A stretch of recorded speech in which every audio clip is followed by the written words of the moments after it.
Hey, good morning, everybody. Hope you're doing well. It's Nugget of True Time with Pastor Matt on a Monday morning after Christmas. Hope you had a great holiday weekend, a great Christmas weekend. Kind of have a week here, and then we have New Year's. Lots going on. Busy time here.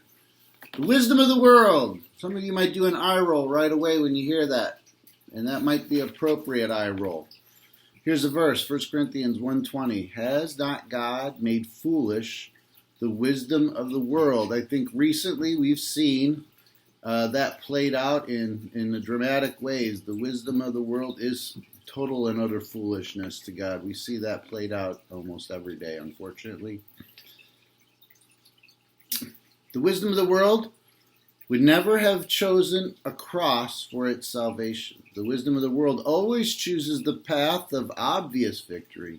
It knows nothing of the deeper battles and subtleties of faith. That's huge.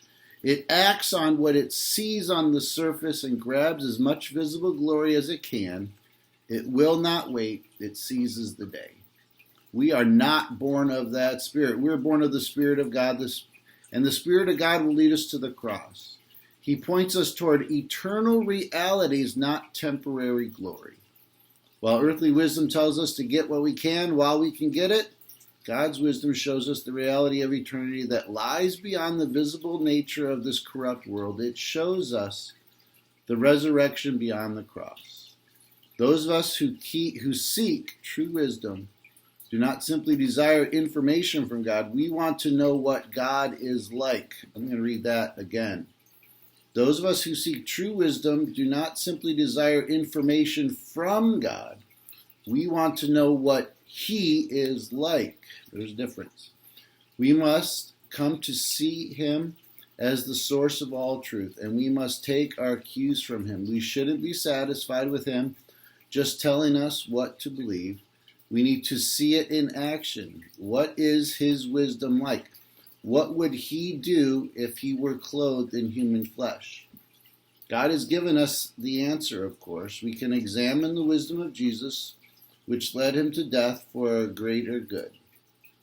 What He did in surrendering to the cross was absolute foolishness in the eyes of the world, and it still is. But we can see beyond the cross if we are wise, and based on what we see, we can walk toward it with confidence. Here's the takeaway. The first lesson of wisdom from the cross is this: never exchange eternal glory for temporary gain. Jesus forsook the temporal because He knew the eternal. But the world will always urge us to seek a superficial victory today. Don't. It is a foolish world, and God has shamed it. See what God has done. Learn the wisdom of the cross and embrace it. Here's the last quote by St. Augustine. We were deceived by the wisdom of the serpent, but we are freed by the foolishness of God. Take care. God bless. Have a great day. If you're enjoying some vacation, enjoy some downtime. Take care. God bless. Bye.